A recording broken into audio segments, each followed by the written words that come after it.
Hello there. So today, no much blame, just few things to point out because we're a reactive people instead of being proactive, and I think we need to start being proactive other than being reactive. Let's go back to the drawing board and sort this out once and for all. So the first thing I'm going to say is that when things like this happen, there has to be a scapegoat, and I feel like the scapegoat is now landing to Chukwueze and Bruno, who lost the penalty.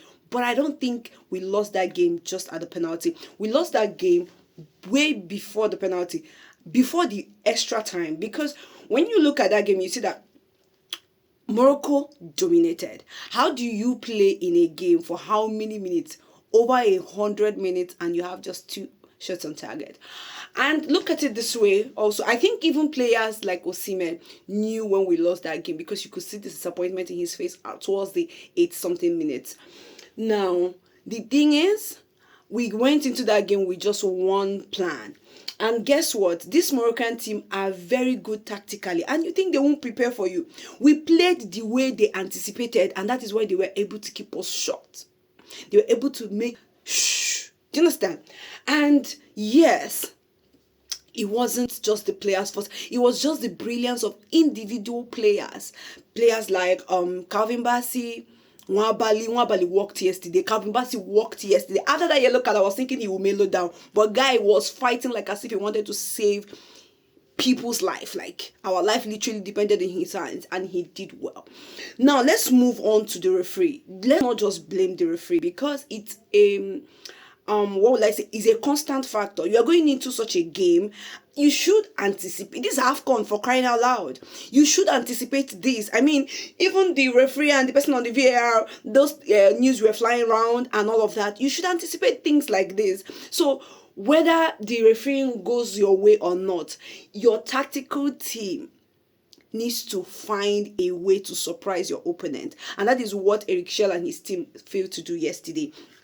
Look, I love Eric Schell, because for people that are saying will he be sacked or not, I don't think he should be sacked. I feel like he's a great coach, because one thing that man has is the ability to have his players want to play for him, like get the players in a space where the players are willing to give it all. So, but I feel like tactically is where a few changes need to be done. For instance, there are players yesterday that had no business being in that pitch that long, because the Moroccans already anticipated what we were going to do, and we were already playing like them, like what they actually wanted us to play. Like, do you get? So we were supposed to have at least been proactive. Yes, we understand that you bring in players based off of their performance in the training and all of that, but there are ways to also do these things, right? There are ways to also do these things. First of all, you have creative wingers in the bench, people like Ejuke, Chidera, Chukwueze.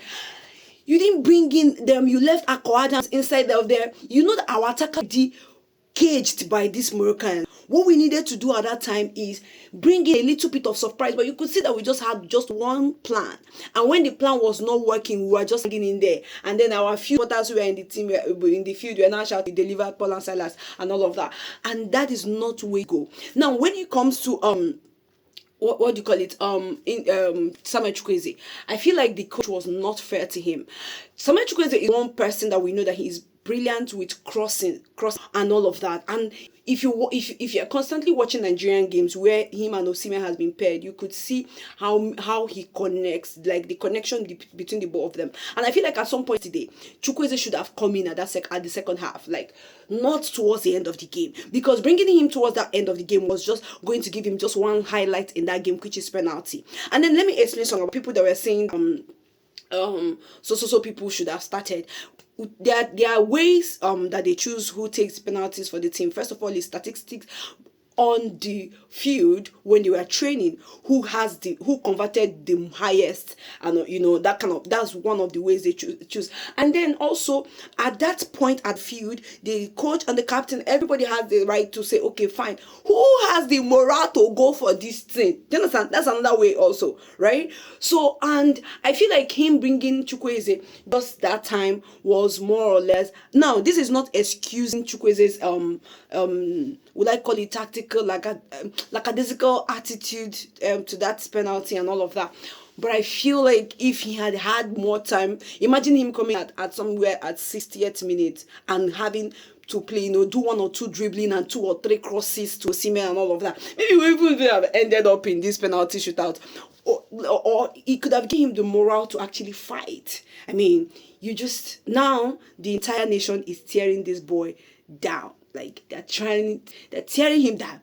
They're putting all the, where there are a few factors that contributed to this failure. And I feel like now that we have now seen that things did not go our way, I mean, we still have third place, one more match to go. But I pray we are able to defeat Egypt. But I feel like we need to go back to the drawing board. The Azamen, the NFF, they need to go back to the drawing board. Now look at Morocco. Look at what they, can you see the quality of their steps? What they've built, what their football world looks like. Can we go back to doing that? Now look at the part of the place where they gave Nigeria to stay. I'm not sure say we reached 20th place. I'll be honest. When did we stop sponsoring people to go and watch our games? I don't know, like, we come look and be work. But the NFF, Eric Shell and his tactical team, we need to sit down. There's no element of surprise in our football, except individual brilliance that these players been one or twice. We feel like they need to fight for the nation. And I think it's very unfair to them because, yeah, they need the system. The federation is failing them and failing the over 200 million Nigerians out there. And I wish the Super Eagles the best in the third game, and I pray things go well. I pray things go well for all of us, and because our football is one thing that we have that unites us as a nation. Please, NFF, don't take it away from us. Now, this is Chidima Talks Football. If you've stayed up to this point, you are a great person, and I love you very much, and I thank you so much for your support. Now, keep supporting the brand, Chidima Talks Football. I will see you all in my next video.